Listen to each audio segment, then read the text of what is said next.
여기 키가 작은 한국인들을 구경해보고 싶다며 한국 여행을 가려는 중국 여학생들이 있습니다. 한국 남성들은 중국 여성들보다도 키가 작고 전부 제대로 먹지 못하고 자랐다는 소리에 여왕 대접을 받고 싶다고 하는데요. 과연 중국 여학생들은 한국에 가서 무슨 일을 겪었을까요?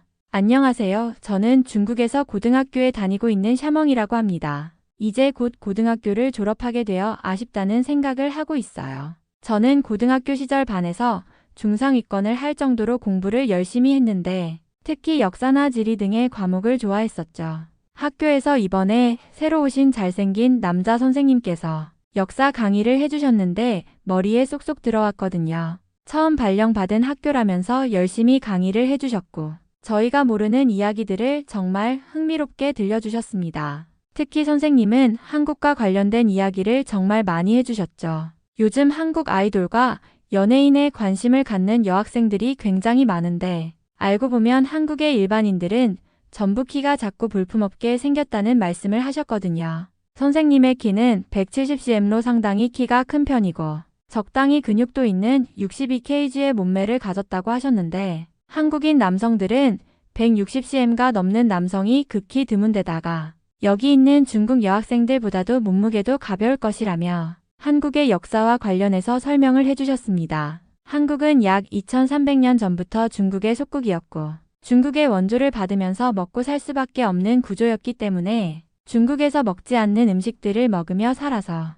그런 유전자만을 남기며 살았다고 하더라고요. 선생님께서는 수업이 끝날 즈음 한국에 대한 이야기를 계속 이어가셨습니다. 한국은 역사적으로 중국의 영향을 아주 많이 받은 나라야. 실제로 중국이 없었다면 한국이라는 나라는 존재하지 않았을 수도 있어. 한국의 모든 문화와 전통은 사실 중국에서 가져온 것들이 대부분이거든. 학생들 중 몇 명은 이 말에 고개를 끄덕였고 몇 명은 의아한 표정을 지었습니다. 저는 궁금해서 손을 들고 질문했습니다. 선생님, 구체적으로 어떤 것들이 중국에서 온 건가요? 선생님은 미소를 지으며 말씀하셨습니다. 너희가 흔히 아는 한국의 한글도 사실 중국의 한자를 바탕으로 만들어진 거야. 한글을 창제한 세종대왕이라는 왕이 독자적인 글자라고 주장했지만 그 원리는 전부 한자의 영향을 받았지. 한국의 전통옷인 한복도 사실 중국의 한푸에서 온 거고 음식들도 거의 중국식에서 변형된 것들이야. 선생님은 이어서 한국인의 신체적 특징과 관련된 이야기도 덧붙이셨습니다.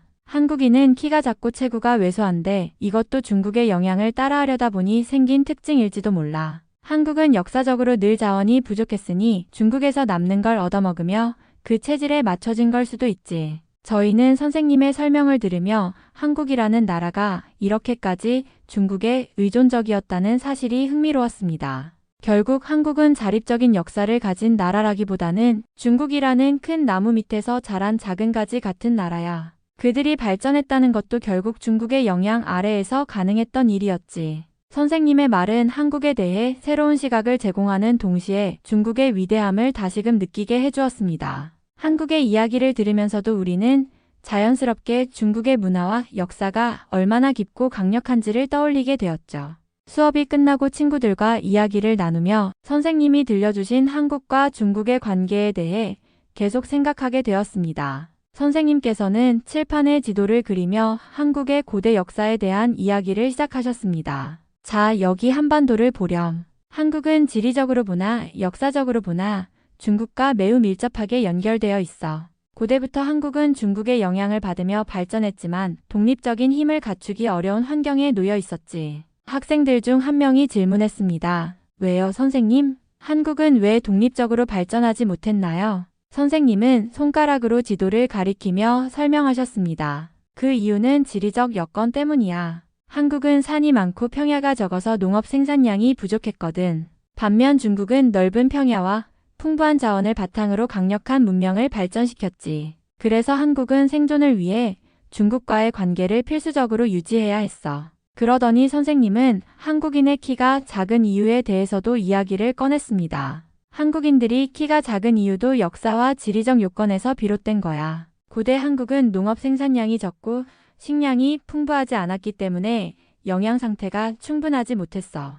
특히 한반도는 자급자족이 힘든 환경이었기 때문에 중국에서 받은 자원으로 겨우 연명하는 경우가 많았지. 이런 열악한 환경 속에서 사람들은 자연히 몸집이 작고 에너지를 적게 쓰는 쪽으로 진화했을 거야. 학생들은 이 말에 저마다 놀란 표정을 지었습니다. 그래서 한국인 유전자에는 키가 작아지도록 진화된 특징이 남아있는 거죠. 선생님은 고개를 끄덕이며 답했습니다. 그렇지. 물론 현대에는 한국도 경제적으로 발전했지만 오랜 세월 동안 축적된 유전적 특징은 쉽게 바뀌지 않아. 지금도 한국 남성의 평균 키가 다른 나라에 비해 낮은 이유가 바로 그 때문이야. 선생님의 설명은 한국이라는 나라를 새로운 시각에서 바라보게 만들었습니다. 친구들과도 이 이야기를 나누며 한국과 중국의 역사적 관계에 대해 더 많은 생각을 하게 되었습니다. 이런 이야기를 듣다 보니 저와 제 친구 인타오는 한국에 대해서 무척 큰 관심을 가지게 되었습니다. 저의 키는 152cm로 꽤나 키가 큰 편에 속하는데 저보다 작은 한국 남성을 만나보고 싶다는 생각도 들었거든요. 인타오는 한국에 가서 꼭 남자친구를 사귀어보고 싶다는 호기심을 내비추었고요. 키가 작은 남성들과 놀면서 그들을 저희가 휘어잡아 보고 싶다는 생각을 하니 무언가 새로운 추억을 만들 수 있을 거라는 생각이 들었죠. 졸업을 할 무렵이라 졸업 여행도 가고 싶은 시점이기도 하니 시기적으로도 정말 딱 알맞다고 생각했습니다. 저희는 함께 작은 만두 가게에서 아르바이트를 하면서 한 달에 30만 원이나 되는 돈을 벌며 돈을 모으게 되었어요. 한국에 가는 비행기 비용이 생각보다 비쌌기 때문에 몇 달 동안 힘겹게 일을 하면서 돈을 모아야만 했죠. 그래도 저희는 정말 즐거웠습니다. 저희를 힘으로 강하게 다루며 노는 키 큰 중국 남성들과 달리 키가 작은 한국 남성들을 만나서 새로운 경험을 하고 싶다는 생각뿐이었죠.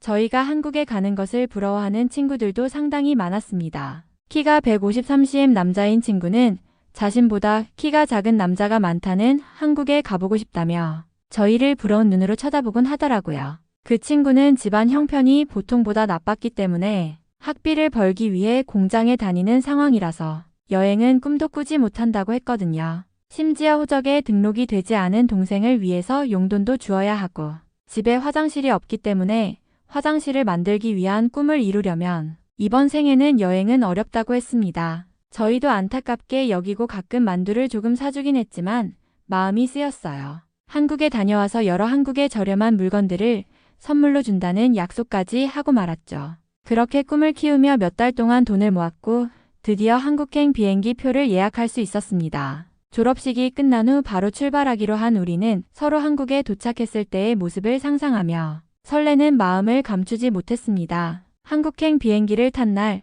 저와 인타오는 기내에서조차 들뜬 마음으로 한국에 대해 이야기를 나눴습니다. 한국에 가면 먼저 어디로 갈까? 글쎄, 한국 남자들 만날 수 있는 카페 같은 데 가보자. 그 사람들이 키가 정말 작으면 우리 눈앞에서 서로 비교해보자. 그런데 한국 공항에 도착한 저희의 현실은 생각보다 너무 비참했습니다. 공항에는 한국인이 아닌 일본인으로 보이는 키 큰 남성과 여성들이 즐비했고 키가 작은 사람은 단 한 사람도 볼 수가 없었거든요. 한국 사람이 많은 곳으로 가면 다른 풍경이 펼쳐질 것이라는 기대로 한국 사람이 많을 법한 번화가로 향하게 되었습니다. 선생님의 말씀대로라면 한국 사람들은 전부 키가 작고 말랐을 법한데 모두 살 집도 적당하고 전부 키가 큰 것은 말이 안 되는 것이니까요. 그렇게 저희는 합정과 홍대 거리를 가보기로 했습니다. 인터넷을 찾아보니 한국에서 가장 북적거리는 곳이라고 했거든요. 그런데 저희는 그들의 체구에 눌려버렸고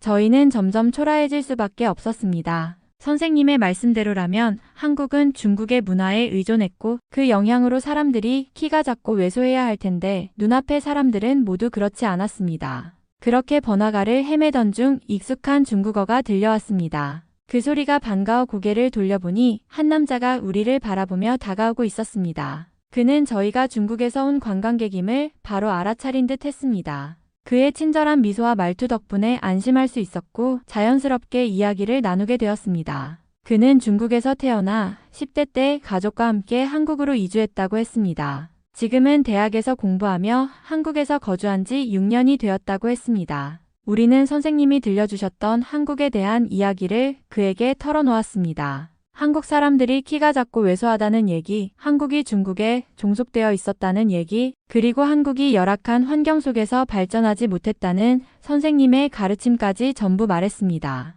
그는 우리의 이야기를 듣고는 웃음을 터뜨리며 고개를 저었습니다. 한국에 오는 중국인들 중에서 이런 잘못된 상식을 가지고 오는 경우가 많은데 그런 말도 안 되는 이야기를 왜 아직도 믿고 있냐며 한국에 대한 새로운 이야기를 들려주더라고요. 한국은 고대부터 중국의 속국처럼 지내왔지만 지금은 한국이 나름대로 중국의 작은 시 수준의 행정력을 지닌 나라라고 하더라고요. 그리고 한국인들은 생각보다 키가 큰 경우가 많은데 키 크는 수술을 통해서 키가 커진 것이고 남성과 여성 모두 성형수술을 통해서 얼굴을 바꾸기 때문에 현대의학의 도움을 받으며 살고 있는 사람들이라는 말을 했습니다. 그는 한국의 건설 현장에서 일하는 고급 인력이라고 하면서 자신에게 돈을 주면 키 작은 한국인들을 만나게 해준다고 했어요. 저희는 그의 말을 들으며 저희가 알던 것이 무언가 잘못되었음을 깨닫고 그의 말을 무한하게 신뢰하게 되었습니다. 한국에서 만난 중국인의 이야기는 매력적이었고 그의 제안은 우리를 궁금하게 만들었습니다. 그와 더 많은 대화를 나누고 나서 인타오와 저는 그를 믿어보기로 했습니다. 그는 우리에게 키 작은 한국인들을 볼 수 있는 특별한 장소로 안내하겠다며 안내 비용으로 20만 원을 요구했습니다. 그 금액은 우리가 아르바이트로 몇 주 동안 힘들게 번 돈의 절반 가까운 액수였지만 그의 말이 너무 그럴듯해서 거절하기 어려웠습니다. 다음 날 우리는 그를 따라 서울의 중심에서 멀어지는 버스를 탔습니다. 그는 계속해서 우리를 안심시키며 도착하면 너희가 상상도 못했던 한국의 진짜 모습을 보게 될 거야 라고 말했습니다. 버스에서 내린 우리는 조용하고 낯선 동네에 도착했습니다. 주변은 상점도 거의 없고 지나가는 사람들도 드물었습니다. 그는 우리를 좁은 골목길로 안내했습니다. 그 길은 점점 어두워지고 외진 곳으로 이어졌습니다. 우리는 그를 따라가며 점점 불안한 마음이 들었지만 이미 여기까지 왔기에 되돌아가기는 어려웠습니다. 길 끝에 다다랐을 때 그는 멈춰 서더니 우리를 바라보며 말했다. 여기가 바로 너희가 원하는 사람들을 볼 수 있는 곳이야. 잠깐 기다려봐. 그가 손짓을 하자 골목길의 어두운 구석에서 몇 명의 남성들이 나타났습니다. 그들은 우리와 비슷한 나이로 보였지만 표정은 강압적이고 위협적이었습니다. 그들은 분명 중국어를 사용하고 있었고 중국인임이 확실했죠. 한국에서 중국인을 만나서 저희는 반가운 마음이 들었는데 그들이 하는 말은 너무 무섭고 두려울 뿐이었습니다. 한국에 오면 중국인들끼리 어울리는 것이 좋고 키 작은 한국인들을 만나려면 돈을 더 내라는 말을 할 뿐이었죠. 우리는 당황해서 이미 돈을 줬다고 항의했지만 그들은 아랑곳하지 않았습니다. 그들이 점점 더 가까이 다가오며 위협적인 태도를 보이자 인타오와 저는 겁에 질려 몸을 움츠렸습니다. 그 순간 어디선가 한 목소리가 들렸습니다. 뭐 하는 겁니까? 뒤를 돌아보니 키가 크고 단정하게 차려입은 남성이 서 있었습니다. 그는 한국어로 무언가를 외쳤고 그제야 우리를 둘러싼 남성들은 움찔하며 뒤로 물러났습니다. 그는 다시 한번 그들에게 강하게 무언가를 말하더니 그들은 결국 골목의 어둠 속으로 사라졌습니다. 그 남성은 우리에게 다가와 한국어와 간단한 영어로 괜찮은지 물었습니다. 상황이 정리되고 나서야 우리는 그가 우리를 구해준 사실에 감사하며 눈물을 흘렸습니다. 그는 자신을 소개하며 이 근처에서 일하고 있는 회사원이라고 말했습니다. 우리가 왜 이런 상황에 처했는지 설명하자 그는 고개를 저으며 말했다. 한국에 대한 잘못된 정보를 믿고 이런 곳까지 온 것 같네요. 앞으로는 조심하세요. 그리고 누군가를 믿을 때는 항상 신중해야 합니다. 그 남성은 우리에게 친절하게 다가와 말했습니다. 저 사람들이 불법 체류자일 가능성이 큽니다. 한국에선 외국인들이 불법적으로 일하는 경우가 많고 그런 사람들이 이런 방식으로 돈을 요구하는 일이 종종 있어요. 그는 잠시 멈추며 심각한 표정을 지은 후 그리고 한국에서 외국인, 특히 중국인들을 믿고 함부로 행동하지 마세요. 일부 사람들이 그런 방식으로 사기나 협박을 하기도 합니다. 그러니 한국에 있는 동안 항상 조심해야 해요. 누구에게든 함부로 돈을 주지 말고 사람을 쉽게 믿지 마세요. 우리는 그가 한 말에 충격을 받았습니다. 우리가 생각했던 것과는 너무 다른 현실에 우리는 당황스럽고 부끄러웠습니다. 그가 말한 것처럼 우리는 한국에 대한 잘못된 정보를 바탕으로 행동했고 결국 큰 위험에 처해 있었던 것입니다. 그 남성은 계속해서 조심하고 잘못된 정보에 휘둘리지 않도록 해요. 앞으로도 언제든지 문제가 있으면 연락해도 돼요라고 덧붙였습니다. 그리고 키가 작은 한국의 평범한 남성들을 보러 왔다는 저희의 말에 정말 어이없다는 표정으로 진실을 말해준다고 하더라고요. 저희는 한국이 중국의 속국이고 중국인을 불법 체류자라고 말하는 것은 정말 잘못된 것이라면서 그에게 따지듯 질문할 수밖에 없었습니다. 그 남성은 잠시 침묵을 지킨 후 무겁게 한숨을 내쉬며 말했습니다. 한국에서 키 크는 수술은 드물어요. 대부분은 꾸준한 운동과 영양 관리로 키가 크는 거죠. 물론 일부 사람들이 수술을 받기도 하지만 그것이 일반적인 현상은 아닙니다. 사실 한국인들은 아시아에서 평균적으로 가장 큰 키를 가진 사람들 중 하나예요. 한국은 특히 다른 아시아 국가들과 비교해 보았을 때 평균 키가 꽤 큰 편입니다. 그는 다시 한번 우리를 바라보며 여러분이 들은 것처럼 한국에서 남성들이 전부 작다고 생각할 수 있지만 사실 그런 건 전혀 사실이 아닙니다. 한국인들은 과거에 비해 평균 키가 급격히 커졌고 그 비결은 식습관, 운동, 그리고 건강 관리에 있어요.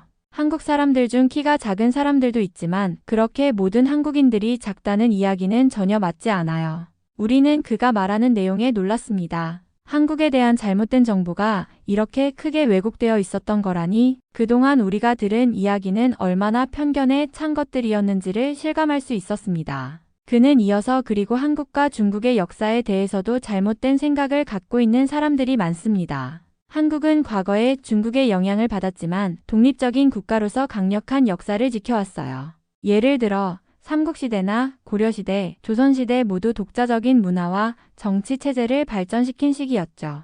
물론 중국과의 관계가 있었지만 그것은 협력적인 부분이었지 단순히 속국처럼 다뤄진 것은 아니었습니다. 우리는 그가 말한 역사적인 사실에 점점 더 깊이 빠져들었습니다. 한국은 중국의 속국처럼 여겨졌던 적이 있지만 역사적으로 보면 독립적인 국가로서 중요한 역할을 해왔다는 사실을 깨닫게 되었습니다. 그 남성은 계속해서 이야기했습니다. 한국은 강한 민족의 자부심을 가지고 있어요. 많은 한국인들이 자신의 역사를 자랑스럽게 생각하고 그들의 문화와 전통을 지키기 위해 많은 노력을 기울여왔습니다. 그만큼 한국의 역사와 문화는 중국의 영향을 받으면서도 그만큼 자주적인 성격을 지닌 나라였어요. 그의 말은 우리가 가지고 있었던 고정관념을 깨는데 큰 영향을 미쳤습니다. 그동안 한국에 대해 가지고 있던 잘못된 선입견들이 얼마나 많은지 깨닫게 되었고 우리가 한국을 다시 바라보는 시각이 완전히 달라지기 시작했습니다. 따라서 한국 사람들을 더 잘 이해하려면 그들의 역사와 문화를 제대로 알아야 합니다. 한국은 과거의 고통을 이겨내고 현대에 이르러 강력한 국가로 성장했어요. 그들의 역사를 존중하고 이해하는 것이 중요합니다. 우리는 그의 말을 듣고 우리가 놓쳤던 많은 부분을 되돌아보게 되었습니다. 그동안 너무 간단하게 한국을 판단하고 있었음을 깨닫고 이제는 더 깊이 있는 이해를 통해 한국을 경험해보고 싶다는 생각이 들었습니다. 그 남성의 말은 너무나도 충격적이어서 우리 마음속에서 혼란이 가시지 않았습니다. 우리는 그동안 한국을 가난하고 후진국처럼 여겨왔고 그래서 한국에 가면 쉽게 만날 수 있는 작은 키의 남성들을 상상했었죠. 그런데 한국에 와서의 현실은 전혀 달랐습니다. 우리가 알고 있던 한국의 모습과는 너무나 다른 발전된 나라의 풍경을 목격하며 우리의 기존 생각이 완전히 뒤집힌 것이었습니다. 특히 물가가 너무 비싸다는 사실에 우리는 큰 충격을 받았습니다. 한국의 도시들은 현대적이고 세련된 모습이었고 길거리마다 다양한 브랜드 상점들과 고급 레스토랑들이 가득했죠. 우리는 중국에서 물가가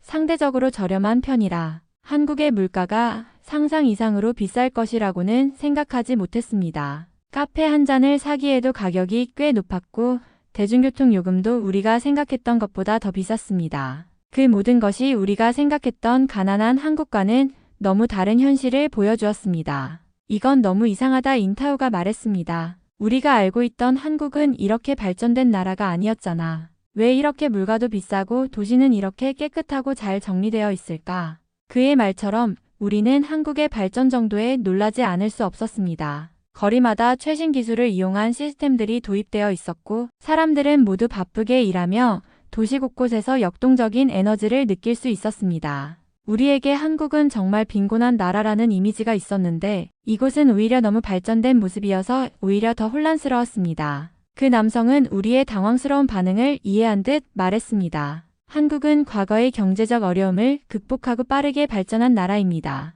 물가는 좀 비싸지만 그만큼 사람들이 일하고 노력하는 만큼의 가치가 있죠. 한국은 예전에 가난한 나라에서 오늘날 경제적으로 중요한 위치를 차지하는 나라로 성장했어요. 그의 말을 들으면서 우리는 그동안 우리가 가진 한국에 대한 편견이 얼마나 잘못된 것이었는지를 다시 한번 느꼈습니다. 한국은 이제 가난한 나라가 아니었고 그 모든 발전은 많은 사람들의 끊임없는 노력과 시간이 만들어낸 결과라는 걸 깨달았습니다. 우리는 혼란스러운 감정을 가누지 못하면서도 결국 한국에 대해 진지하게 다시 생각해 봐야 한다는 결심을 하게 되었습니다. 그동안 우리가 알고 있던 한국은 단지 표면적인 것들이었고 그 이면에 숨겨진 깊은 역사와 현실을 제대로 이해하지 못했음을 인정해야만 했습니다. 저희 친구들은 한국에 가면 싸게 물건들을 사올 수 있을 거라고 기대하고 있었어요. 중국에서는 한국 제품들이 매우 인기가 많고 특히 화장품이나 전자기기, 의류 같은 것들은 한국에서 구매하면 더 저렴하다고 생각했죠. 그래서 저희는 한국에서 쇼핑을 많이 할 계획을 세웠습니다. 한국의 물가가 비쌀 거라고는 예상했지만 그래도 한국에서 싸게 살 수 있는 물건들이 많을 거라고 믿었거든요. 하지만 실제로 한국에 와서 물건들을 보니 저희가 예상했던 것과는 달리 가격이 너무 비쌌습니다. 화장품이나 의류는 물론 전자기기나 기타 필요한 물건들까지 가격이 중국에서보다 훨씬 더 비쌌어요. 저희가 원하는 물건들을 사려고 하니 그 가격이 너무 부담스러웠고 중국에서 구입할 때보다 훨씬 비쌌다는 걸 실감하게 되었습니다. 한국에서의 쇼핑은 상상보다 훨씬 더 경제적으로 힘든 일이었어요. 더 큰 충격은 한국에서 물건을 사는 것만 아니라 여행을 하는 것도 생각보다 훨씬 더 힘들다는 사실이었습니다. 중국에서 여행할 때보다 훨씬 더 많은 돈을 써야 하고 물가가 너무 비쌌어요. 우리는 한국에 오기 전에 물가가 비쌀 거라는 예상은 했지만 이렇게 큰 차이를 실감할 줄은 몰랐습니다. 한국에서의 생활비와 여행 비용은 중국에서와는 비교할 수 없을 정도로 더 높았고 그만큼 경제적인 부담이 많이 느껴졌죠. 하지만 그럼에도 불구하고 가장 신기했던 건 한국에서 인터넷이 그렇게 잘 연결된다는 사실이었어요. 저희는 한국에 오기 전에 인터넷 연결이 불편할 것이라고 생각했었거든요. 예전에는 한국이 정보통신에서 뒤처져 있다는 말을 들었던 기억도 있어서 한국에서는 인터넷이 제대로 안 될 거라고 걱정했죠.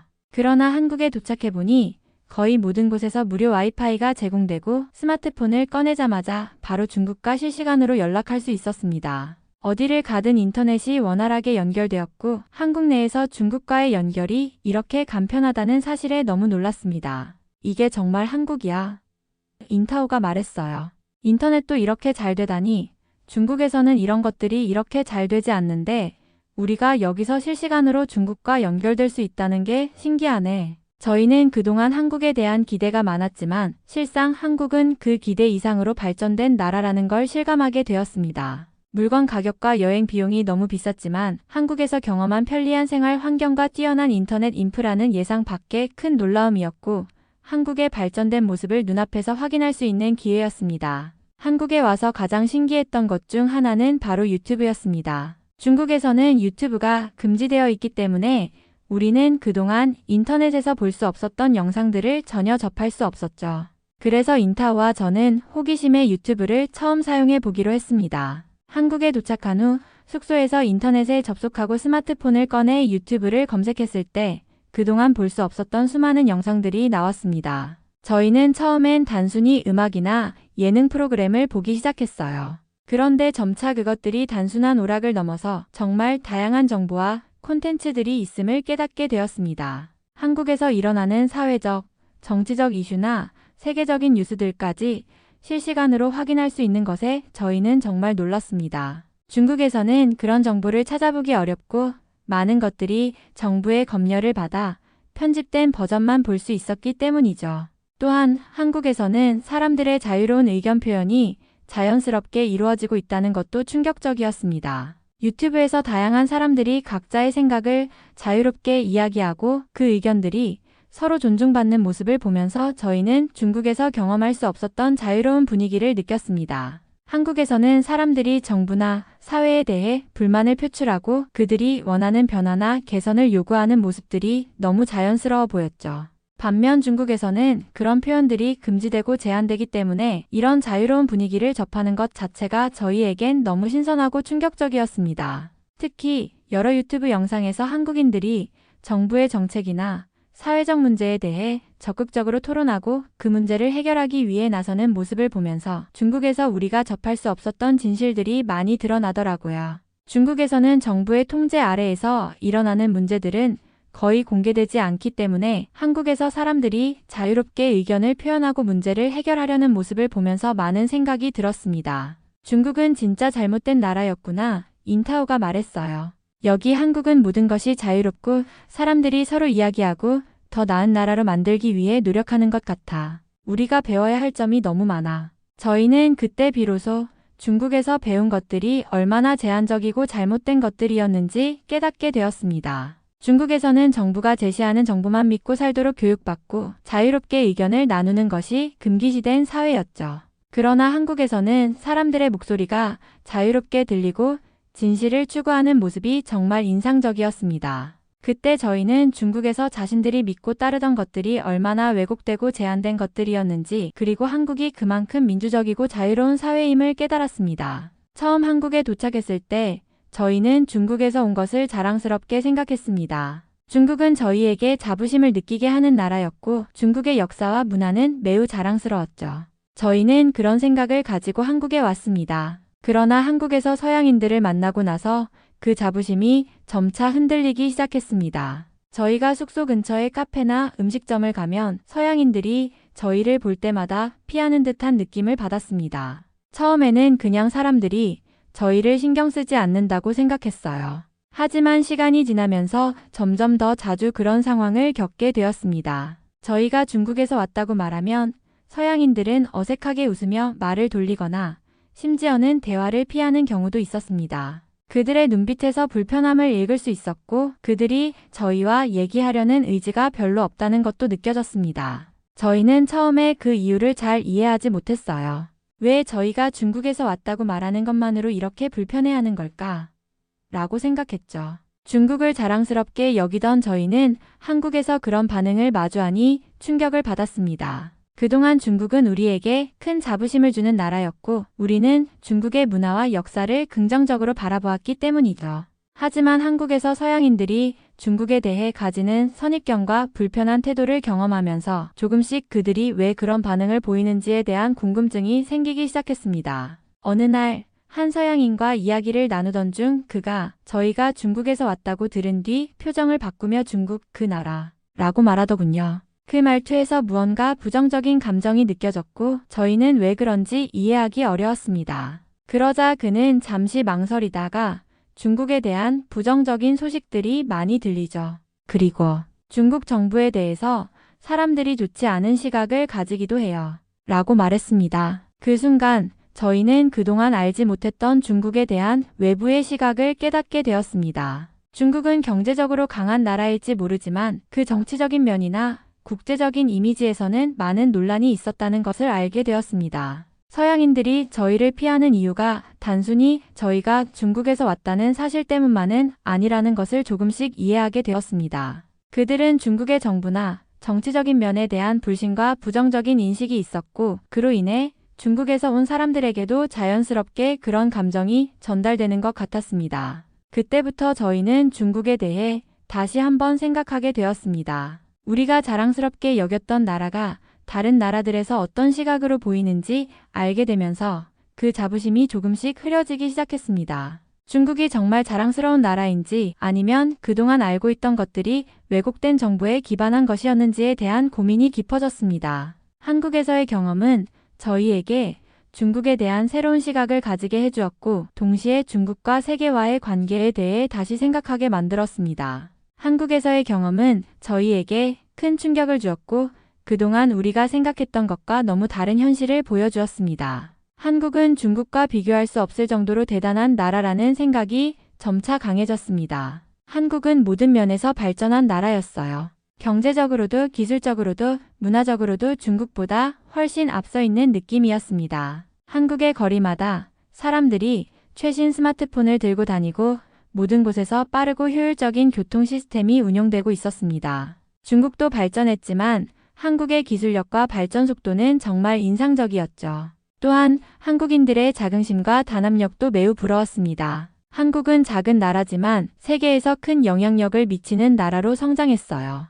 문화적으로는 K-팝을 비롯한 다양한 콘텐츠가 세계적으로 인기를 끌고 있고 한국인들은 자신들의 문화와 역사에 대한 자부심을 가지고 있었죠. 저희가 처음 한국에 왔을 때 그들의 자신감과 긍정적인 에너지를 느꼈습니다. 한국인들은 작은 것에도 감사하고 어려운 상황에서도 서로 도우며 살아가는 모습이 인상적이었어요. 한국에서 만난 사람들, 특히 젊은이들은 자신의 꿈을 향해 적극적으로 노력하고 있었고 사회적으로도 매우 열린 마음을 가지고 있었습니다. 한국에서 일어나는 변화와 성장은 그들의 열정과 끈기 덕분이라는 생각이 들었습니다. 저희는 그들과 대화하면서 정말 한국인들이 부럽다는 마음이 들었어요. 그들은 자기 나라에 대한 자부심과 애정이 넘쳐나고 어떤 어려움이 있더라도 그것을 극복해 나가려는 의지가 강했죠. 반면 중국은 여전히 정치적 제약과 사회적 불평등이 많은 나라였고 그로 인해 많은 사람들이 현실에서 고군분투하고 있다는 것을 깨달았습니다. 한국은 상대적으로 더 많은 자유와 기회를 제공하는 나라로 느껴졌고 그런 점에서 한국인들이 정말 부럽다는 생각이 들었습니다. 한국은 경제와 문화, 사람들의 의식 수준에서 중국과 비교할 수 없을 정도로 뛰어난 나라임을 알게 되었고 그들이 가진 자부심과 자신감을 보며 저희도 그런 점을 배워야겠다고 생각했습니다. 중국에서는 말도 안 되는 시민의식이나 행동들을 보면 중국과 차이가 무척 심하다고 생각이 들고 무언가 이질적인 느낌도 들지만 한국이 꽤나 마음에 들고 중국도 한국을 배워야 한다는 생각이 들 뿐이네요. 이번 사연은 여기서 마무리하도록 하겠습니다. 끝까지 시청해주셔서 감사드립니다. 좋아요와 구독은 영상 제작에 큰 힘이 됩니다. 꼭 한 번씩만 눌러주세요. 감사합니다. 여기 한국 물가 정도면 재벌이 된다는 소문이 나자 한국 여행을 준비하는 여성들이 있습니다. 중국에서 모은 월급으로 한국으로 놀러가면 실컷 놀 수 있다는 상상을 하다가 큰 코를 다쳤다고 하는데요. 과연 무슨 사연일까요? 안녕하세요. 저는 정저우시에서 방직 공장에 다니는 양미라고 합니다. 겨울이 다가오면서 장갑과 목도리를 생산하며 따뜻한 겨울을 준비하고 있죠. 저는 고등학교 시절부터 공장에 다니며 열심히 돈을 모았고 공장에서 사귄 친구들과 정말 행복한 시간들을 보내곤 합니다. 제 친구들의 경우 대부분의 사람들이 그렇듯이 중학교도 나오지 못한 경우가 많고 고등학교를 졸업한 저를 무척 부러워하고 잘 따르곤 하거든요. 학력이 워낙 높은 편에 속하다 보니 공장 사람들도 저에게 의지를 많이 하고 이번에 구매한 스마트폰에 대해서도 많이 물어보더라고요. 시골에서 농사만 짓다가 상경한 직원들도 많다 보니 도시의 삶에 대해서 잘 모르는 경우가 허다하고 특히 제 친구 쉬슈저는 아직까지 구구단도 제대로 할 줄 모르기 때문에 저의 도움이 무척 필요한 사람들이 많죠.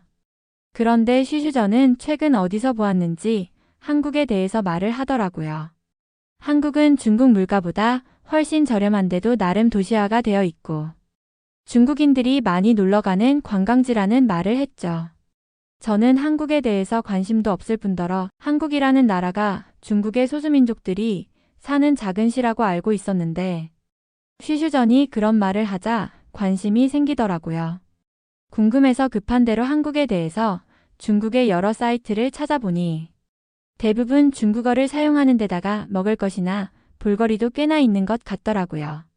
저희 회사 직원분들에게도 한국에 대해 물어보니 잘 모르는 경우가 많았지만 한국에 대해 잘 안다는 아저씨 한 분에게 한국에 대한 이야기를 들어볼 수 있었습니다. 그분은 한국은 과거 중국에서 떨어져 나간 지방 정부이고 나중에 중국과 통일을 하게 될 나라라는 말을 했죠. 그리고 한국이 중국의 상해를 따라하며 도시화가 진행되어서 나름대로 괜찮아진 시골 도시라고 하면서 10위 아니면 하루 종일 놀고 먹어도 돈이 남을 거라고 하더라고요.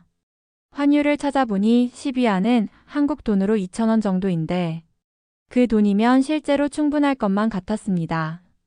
저는 회사 생활을 몇 년 정도 했기 때문에 저의 월급은 중국의 중산층 정도 되는 편인데요. 저의 월급 80만 원 정도면 거의 부자처럼 살 수 있을 법한 돈이었죠. 쉬슈저는 비행기 표값만 있으면 한국에서 노는 것은 완전히 공짜일 거라면서 맨날 장갑이나 만드는 공장을 떠나서 한국 여행을 신나게 해보자고 저를 꼬드기더라고요. 사실 저도 비행기를 단 한 번도 본 적조차 없었기 때문에 한국이라는 곳에 가보고 싶다는 생각이 들더라고요. 중국에서 호화롭게 놀다가 많은 돈을 쓰는 것보다는 한국에 가서 단 몇 위안 가지고 부자처럼 써보는 것이 더 재미있을 것 같다는 생각도 했죠. 그렇게 저희는 얼른 항공사에 전화를 걸어서 비행기표를 예약하게 되었습니다. 왕복 항공기 값만 해도 거의 한 달 월급에 육박했지만 한국에서 실컷 놀 수 있을 거라는 생각에 정말 들떠 있었어요. 심지어 슈슈저는 한국에서 실컷 먹을 거라는 생각에 중국에서 쫄쫄 굶어가며 다이어트까지 감행하더라고요. 키가 150cm에 45kg이었던 그녀는 며칠 사이에 5kg을 감량할 정도였죠. 그렇게 한국에 갈 생각에 힘든 줄도 모르고 일만 죽어라 했습니다. 회사에서 주는 휴가비도 2만 원씩이나 있었기 때문에 정말 충분한 여행이 될 거라 생각했으니까요. 비행기를 처음 타본 저와 슈슈저는 창밖으로 보이는 풍경에 눈을 떼지 못했어요. 하늘은 끝없이 펼쳐져 있었고 구름은 솜사탕처럼 몽글몽글했죠. 한국에 가면 우리도 이 구름 위처럼 부드럽고 여유로운 삶을 살 수 있을 거야. 슈슈저는 웃으며 말했어요. 그녀의 말에 저도 덩달아 기대감이 커졌습니다. 한국에 도착해 인천공항에서부터 설렘 가득한 마음으로 첫 발을 내디뎠습니다. 모든 것이 깨끗하고 세련된 느낌이었어요.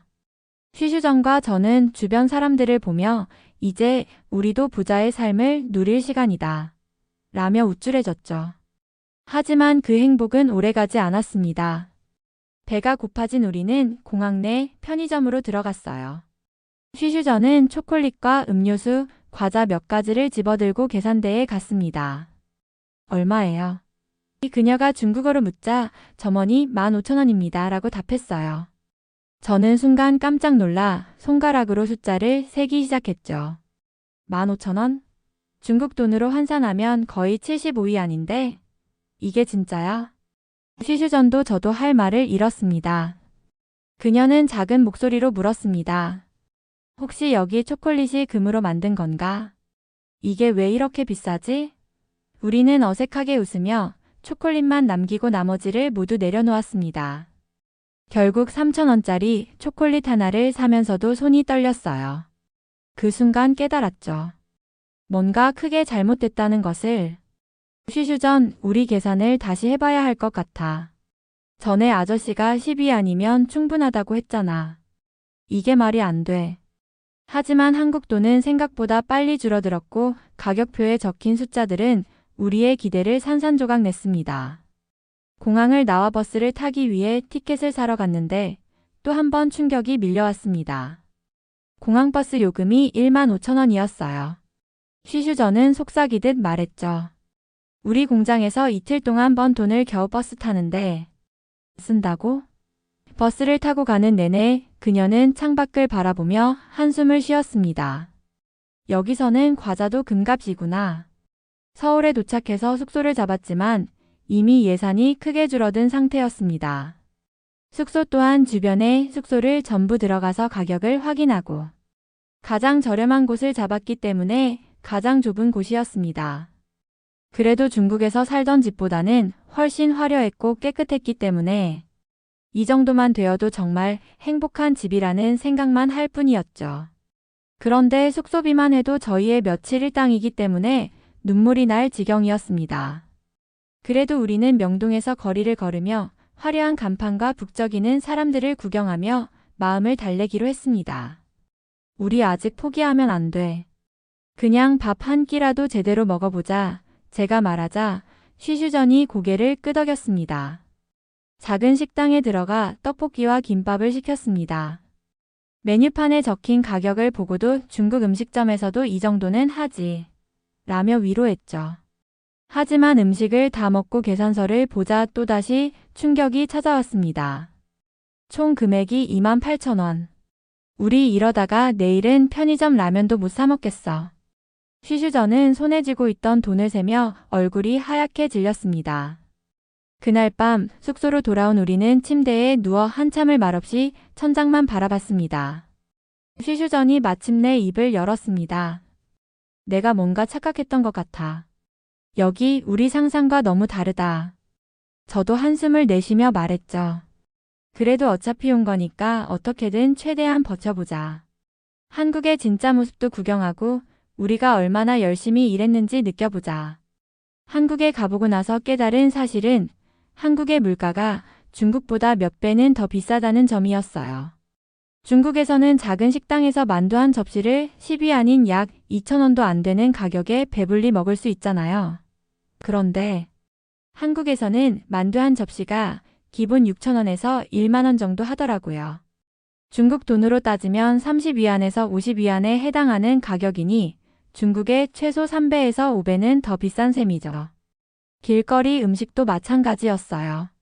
중국에서는 꼬치 하나가 한국 돈 200원인 1위안에서 3위안밖에 안 하는데 한국에서는 떡볶이 한 접시에 3,000원, 핫도그 한 개에 2,000원씩 했어요. 결국 저희가 상상했던 작은 돈으로 부자처럼 즐기기는 환상에 불과했죠. 그리고 숙박비는 더 큰 문제였어요. 중국에서 하루 숙박비로 약 10,000원 정도면 가장 괜찮은 방을 잡을 수 있잖아요. 그런데 한국에서는 가장 좁고 저렴한 민박집도 하루에 40,000원에서 50,000원 정도 하더라고요. 그러니까 중국 숙박비의 최소 5배 이상이었어요. 버스비나 지하철비 같은 대중교통비도 마찬가지였습니다. 중국에서는 지하철 한 번 타는데 2위안인 약 400원이면 되지만 한국에서는 기본 요금이 1,400원, 그러니까 중국의 7배 이상 되는 금액이더라고요. 저희는 한국의 대중교통이 너무 비싸서 걷는 시간을 늘려야 했어요. 결국 저희는 한국 물가가 중국 물가보다 최소 5배에서 많게는 7배 이상 더 비싸다는 걸 뼈저리게 느끼며 현실에 적응해야 했습니다.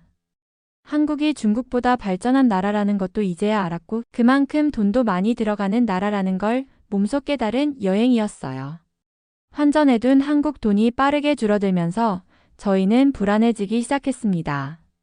처음에는 남은 중국 돈을 조금 더 환전해 볼까 했지만 중국에서 나름 넉넉하다고 생각했던 돈이 한국에서는 아무것도 아닌 수준이라는 걸 깨달은 뒤에는 엄두도 내지 못했죠.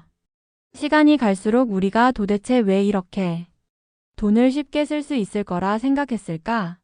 라는 후회만 가득했어요. 한국의 술집에 대한 이야기를 듣고 마지막으로 이왕 이렇게 된 거 제대로 된 경험을 해보자라는 마음으로 용기를 내어 술집에 갔습니다. 그런데 메뉴판에 적힌 가격을 보는 순간 또다시 정신이 번쩍 들었죠. 맥주 한 잔이 5,000원, 안주 한 접시가 23만 원. 저희는 결국 맥주 한 병만 시켜놓고 두 사람이 나눠 마셨습니다. 옆 테이블에서 한국 남성들이 저희를 흥미롭게 쳐다보길래 쉬쉬전이 용기를 내어 말을 걸어봤어요. 안녕하세요. 우리는 중국에서 여행 온 사람들입니다. 그들은 친절하게 웃으며 반겼지만 대화가 이어질수록 저희가 점점 더 초라하게 느껴졌어요. 우선 그들은 중국어를 사용할 줄 몰랐기 때문에 저는 사용할 줄도 모르는 그의 휴대폰 구글 번역기로 이야기를 나누어야 했기 때문에 무언가 답답하기도 했으니까요.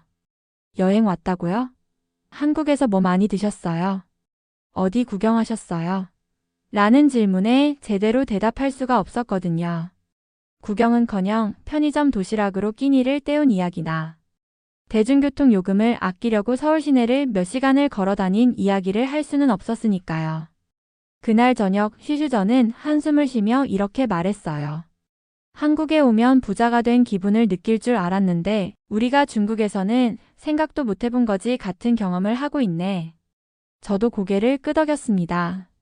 우리 진짜 중국에서는 열심히 일하면서도 그래도 먹고 싶은 건 먹고 살았는데 여기서는 완전히 그냥 생존만 하고 있는 것 같아. 결국 여행의 마지막 며칠은 더 이상 소비를 최소화하며 공원이나 무료로 입장할 수 있는 박물관 같은 곳만 다니며 시간을 보냈습니다. 저희는 한국의 높은 물가를 직접 경험하면서 우리가 얼마나 막연한 기대를 하고 이곳에 왔는지 뼈저리게 깨달았어요. 마음 같아서는 한국인들에게 우리가 얼마나 잘 살고 여유로운지 보여주고 싶었어요. 중국에서는 월급날이 되면 친구들과 식당에서 마음껏 고기도 굽고 맥주를 몇 병씩 주문하며 웃고 떠들곤 했잖아요. 그런데 한국에서는 그 모든 게 전부 상상이었다는 걸 깨닫게 되니 정말 좌절스럽더라고요. 쉬슈저는 한국에 오기 전에 우리가 여기서 중국인의 호화로움을 보여주자 라며 큰 소리쳤던 게 생각났는지 술집에서 나온 뒤 울상이 된 얼굴로 말했어요. 내가 한국 사람들 앞에서 멋지게 돈 쓰고 팁도 주는 그런 부자처럼 보이고 싶었는데 현실은 그 반대야. 거지 같은 우리 모습밖에 못 보여줬어. 저도 한숨을 쉬며 고개를 끄덕였죠. 맞아. 중국에서라면 우리 같은 월급으로도 멋지게 살 수 있었는데 여기선 아무리 돈을 써도 호화스럽게 보이긴커녕 밥 먹고 나면 빈털터리가 될 판이야. 특히 백화점에 갔던 일이 가장 뼈아프게 다가왔어요. 한국 드라마에서 본 것처럼 멋진 옷을 입고 매장 직원들에게 당당하게 말하고 싶었죠. 이거 주세요. 하지만 매장에 들어가자마자 가격표를 보고는 우리끼리 서로 눈짓만 하다 쫓기듯 나왔습니다. 쉬슈저는 너무 창피해서 얼굴을 가리며 속삭였어요. 우리가 여기 들어온 게 잘못이야. 한국 사람들은 우리가 가난하다는 걸 다 알아볼 거야. 결국 저희는 돈 걱정 없이 갈 수 있는 공원에서 시간을 보내면서 서로의 얼굴만 보며 말했어요. 쉬슈전, 우리 진짜 한국에서 아무것도 못하고 돌아가게 생겼네. 쉬슈전도 풀이 죽은 목소리로 대답했어요. 그러게. 여기까지 와서 돈도 없어서 제대로 구경도 못하고 우리가 누릴 수 있는 호화스러움이라는 게 진짜 상상 속에만 있는 거였나 봐. 그렇게 한국에서 멋지게 돈을 써보자던 꿈은 완전히 산산조각이 났어요. 비싼 물가와 현실의 벽 앞에서 우리가 자랑스러워했던 중국에서의 여유로운 삶은 한국에서는 전혀 통하지 않는다는 걸 뼈저리게 느끼며 돌아가는 비행기를 기다렸죠. 쉬슈전이 마지막으로 말했어요. 중국에서는 우리가 잘 사는 줄 알았는데 한국 오니까 우리가 얼마나 작은 세계에서 살고 있었는지 알게 됐어. 저도 조용히 대답했어요. 맞아. 돈이 많다고 해서 부자가 되는 건 아니더라. 앞으로는 괜한 상상으로 자신을 속이지 말자. 우리 현실을 살자. 그렇게 저희의 한국 여행은 씁쓸한 교훈을 남긴 채 끝났습니다. 우리가 그토록 자랑하고 싶었던 중국인의 호화스러움은 다른 나라에서는 통하지 않는 환상이었다는 사실을 뼈저리게 느끼면서요. 한국에서의 마지막 날, 저희는 우연히 한 중국인 남성을 만나게 되었어요. 한강 공원에서 쉬고 있을 때였죠. 그 남성은 저희와는 다르게 깔끔한 옷차림에 여유로운 미소를 띠고 있었어요. 그가 떨어뜨린 중국어 종이를 본 쉬슈전이 용기를 내어 말을 걸었죠. 안녕하세요. 저희는 중국에서 여행 온 사람들이에요. 혹시 여기 한국에 오래 계셨나요? 그 남성은 저희를 쳐다보며 살짝 미소를 지었습니다. 네, 저는 한국에 온 지 몇 년 됐습니다. 한국에서 공부도 하고 이제는 회사에 다니고 있어요. 그런데 두 분은 여행 온 것 치고 표정이 별로 밝지 않네요. 쉬슈전이 그 말에 울상을 지으며 대답했어요. 솔직히 기대를 너무 많이 하고 왔는데 한국 물가가 이렇게 비싼 줄 몰랐어요. 돈도 부족하고 제대로 구경도 못했어요. 저도 덧붙였죠. 저희는 한국이 중국보다 물가가 훨씬 싸다고 들어서 작은 돈으로 부자처럼 지낼 줄 알았거든요. 그런데 오히려 거지 같은 신세가 되었어요. 그 말을 들은 남성은 어이없다는 표정으로 한숨을 쉬더니 한참 저희를 바라보다가 말했어요. 정말 놀랍네요. 두 분은 한국에 대해 아무것도 모르고 오셨군요. 누가 그런 소리를 했는지는 몰라도 한국이 중국보다 싸다고 믿은 건 완전히 잘못된 정보입니다. 쉬슈전이 반박하려 했지만 그는 손을 들어 말했어요. 한국은 선진국이에요. 중국이랑 경제 수준이 다릅니다. 물가도 다르고 생활 방식도 다르고요. 한국에 와서 작은 돈으로 부자가 된 기분을 느낀다고요? 그런 건 영화나 드라마에서나 나오는 이야기죠. 현실은 전혀 그렇지 않아요. 저희는 아무 말도 못하고 고개만 숙였습니다. 그 남성은 계속해서 말했어요. 두 분은 준비도 부족했고 한국에 대해 알아볼 노력도 안 했어요. 그러니까 여기 와서 고생만 하게 된 거예요. 솔직히 말해서 두 분은 한국에 대해 잘 모르는 바보 같은 짓을 한 겁니다. 그의 말에 저희는 얼굴이 화끈거렸어요. 쉬슈전이 작은 목소리로 물었어요. 그럼 저희가 잘못한 건가요? 그는 고개를 끄덕이며 대답했어요. 물론이죠. 여행이라는 건 그 나라를 알고 준비를 잘해야 즐길 수 있는 거예요. 그런데 두 분은 제대로 준비하지도 않고 환상만 가지고 왔으니 이렇게 실망할 수밖에 없었던 거죠. 그의 말은 틀리지 않았습니다. 저희는 한국을 너무 쉽게 생각했고 환상에 기대어 무작정 와버렸던 거예요. 그리고 그 대가를 톡톡히 치렀죠. 그날 저녁 쉬슈전과 저는 숙소로 돌아가는 길에 조용히 서로를 쳐다봤어요. 쉬슈전이 한숨을 내쉬며 말했어요. 그 사람이 틀린 말은 아니야. 우리가 한국에 대해 너무 몰랐던 거지. 저도 고개를 끄덕이며 대답했어요. 다음에 어디를 가게 된다면 진짜 열심히 공부하고 준비해서 가야겠어. 이번처럼 바보 같은 실수는 다시 하지 말자. 그 남성과의 대화 후 한국 거리 곳곳을 다시 바라보니 또 다른 사실이 눈에 들어왔어요. 한국 사람들은 정말 깔끔하고 멋진 모습으로 다니더라고요. 특히 머리 스타일이 눈에 띄었어요.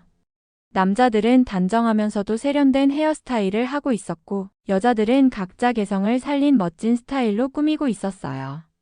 쉬슈전이 주변을 두리번거리며 한숨을 쉬더니 말했어요. 양미, 한국 사람들은 다들 머리도 멋지고 옷도 세련되게 입었어. 우리랑 비교하면 너무 초라해 보여. 그 남자가 우리더러 바보 같다고 했던 게 생각나. 저도 주변을 둘러보며 고개를 끄덕였어요. 맞아. 심지어 평범한 편의점 아르바이트생조차 머리가 번들거리거나 헝클어진 사람이 없더라. 우리는 여행 준비한다고 제대로 머리도 못하고 왔는데 말이야. 쉬슈전은 슬픈 표정으로 자신의 머리를 만지작거렸어요. 그녀는 한국에 오기 전에 머리를 감고 온 게 전부였는데 이제는 머리카락이 흐트러지고 볼품없어 보였죠. 저도 마찬가지였어요. 공장에서 쓰던 모자를 벗고 나온 머리는 한국 사람들 앞에서 더 초라해 보였죠. 한국 거리를 지날 때마다 사람들이 너무 깔끔하고 정갈하게 꾸민 모습에 저희는 점점 더 위축되는 기분이 들었어요. 쉬슈전이 갑자기 농담처럼 말했어요. 한국 사람들은 머리카락도 돈이 많은가 봐.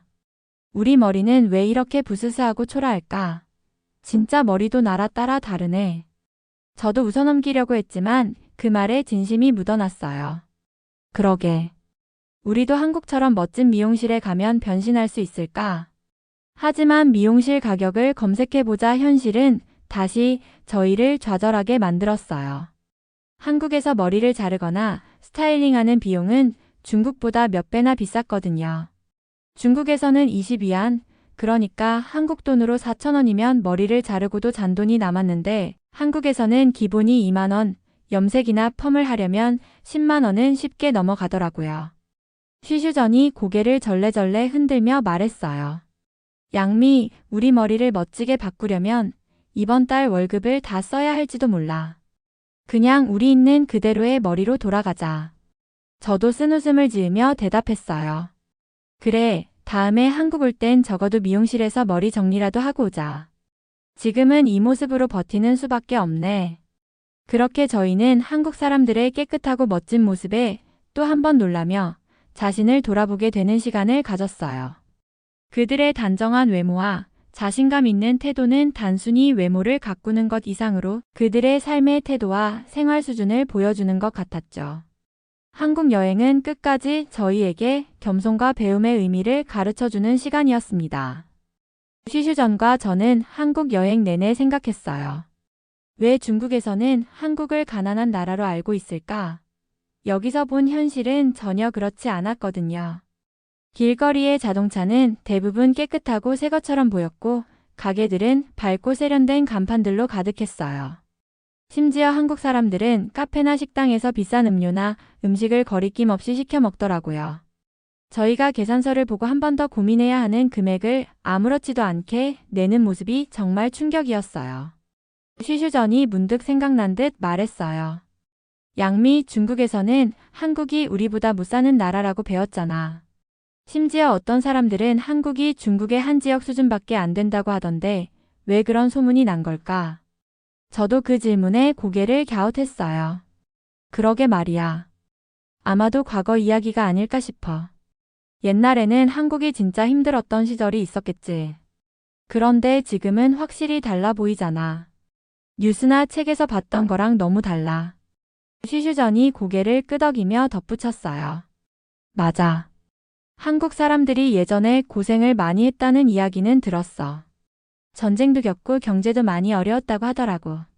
그런데 지금은 완전히 바뀌었나 봐. 여기가 이렇게 잘 사는 나라인 줄 알았으면 우리도 좀 더 준비를 하고 왔을 텐데. 그 말을 듣고 저는 과거와 현재의 차이를 생각해 보게 되었어요.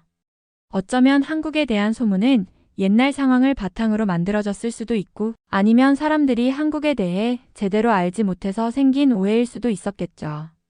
그리고 시슈전이 조심스럽게 덧붙였어요. 아마 우리 중국 사람들이 너무 자만한 것도 이유일 것 같아. 우리가 크고 강한 나라니까 다른 나라들을 무조건 우리보다 아래라고 생각했던 거지. 그런데 이렇게 직접 와서 보니까 한국은 우리가 상상했던 것보다 훨씬 앞서가고 있었던 거야. 그 말에 저는 깊이 공감했어요. 한국은 가난하다는 소문을 뒤집어 엎을 만큼 발전된 나라였고 저희는 그 사실을 깨닫기 위해 직접 와서 경험해야만 했던 거죠. 결국 제가 한숨을 쉬며 말했어요. 소문에 너무 의존하지 말고 우리가 직접 보고 판단해야 했던 거야. 여기서 배운 것 중 가장 큰 교훈은 그거다. 다음엔 어디를 가든 무조건 준비를 철저히 해야겠어. 쉬슈전도 고개를 끄덕이며 결의에 찬 표정으로 대답했어요. 맞아. 그리고 이제부터는 우리도 한국이 가난하다는 소문을 들으면 제대로 알려줄 거야. 우리처럼 바보 같은 실수를 하지 않도록 말이야.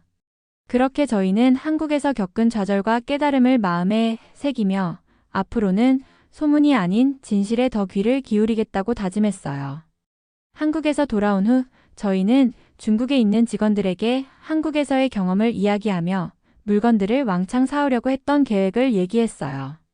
우리는 한국에서 싸게 물건을 사고 값진 선물들을 많이 사올 줄 알았는데 현실은 그게 아니었어. 그렇게 저희는 한국의 물가가 생각보다 너무 비쌌다는 얘기를 꺼냈죠. 그런데 저희가 경험한 한국의 현실을 들은 직원들은 믿을 수 없다며 황당한 표정을 지었습니다. 정말? 그게 가능해? 한국이 그렇게 비싸다고? 우리가 들은 것과 완전 달라. 아니, 어떻게 그런 나라에서 물건이 그렇게 비쌀 수가 있지? 그게 사실이라면 한국은 우리가 생각한 나라랑 너무 다르잖아. 저희는 처음에 그들이 농담하는 줄 알았어요. 하지만 그들의 반응은 점점 더 진지해졌습니다. 그게 어떻게 가능하냐? 는 반응이었죠. 아무리 설명해도 직원들은 믿지 않았고 오히려 그게 거짓말이다. 너희가 그냥 잘못된 정보를 들었겠지 하며 저희를 비웃기 시작했어요. 그런 반응을 보며 저희는 답답한 마음을 느꼈습니다. 분명히 한국에서 직접 겪은 일이었고 물가나 생활 수준이 우리 생각보다 훨씬 높았다는 걸 사실대로 이야기했지만 그들은 그저 믿을 수 없다는 태도를 보였죠. 한국이 그렇게 비쌀 리 없다는 말을 반복하며 저희가 한국에서 겪은 현실을 믿으려 하지 않았어요. 어떻게 한국에서 그런 물건들이 그렇게 비쌀 수 있지? 우리가 들은 한국은 그런 나라가 아니었는데 저는 속으로 생각했어요. 그래, 중국에서는 그렇게 생각할 수 있을지 몰라도 실제로는 그게 현실이었다는 걸 어떻게 설명할 수 있을까? 쉬슈전도 한숨을 쉬며 말했어요. 이럴 줄 알았으면 아예 한국의 물가에 대해 얘기하지 말 걸 그랬어. 우리가 겪은 현실을 아무도 믿지 않으니 답답하다. 그들의 반응에 실망스러움을 느끼면서도 우리는 그저 조용히 고개를 숙이고 대화를 마무리할 수밖에 없었어요. 한국에서의 경험을 그들에게 제대로 전달하려는 노력이 헛수고가 되어버린 기분이었어요. 우리가 직접 보고 겪은 현실이 그렇게 쉽게 믿어지지 않는다는 사실이 더 답답하게 느껴졌죠. 저희는 그날 이후로 계속해서 한국에서의 경험을 되새겼어요. 그렇게 여러 번 반복해서 이야기했지만 결국 중국의 동료들은 믿을 수 없다는 반응을 보였고 저희의 말이 그들에게 미친 충격은 너무 컸죠. 그들의 반응을 보면서 아마 중국은 평생 한국을 따라갈 수 없겠구나라는 생각이 들었어요.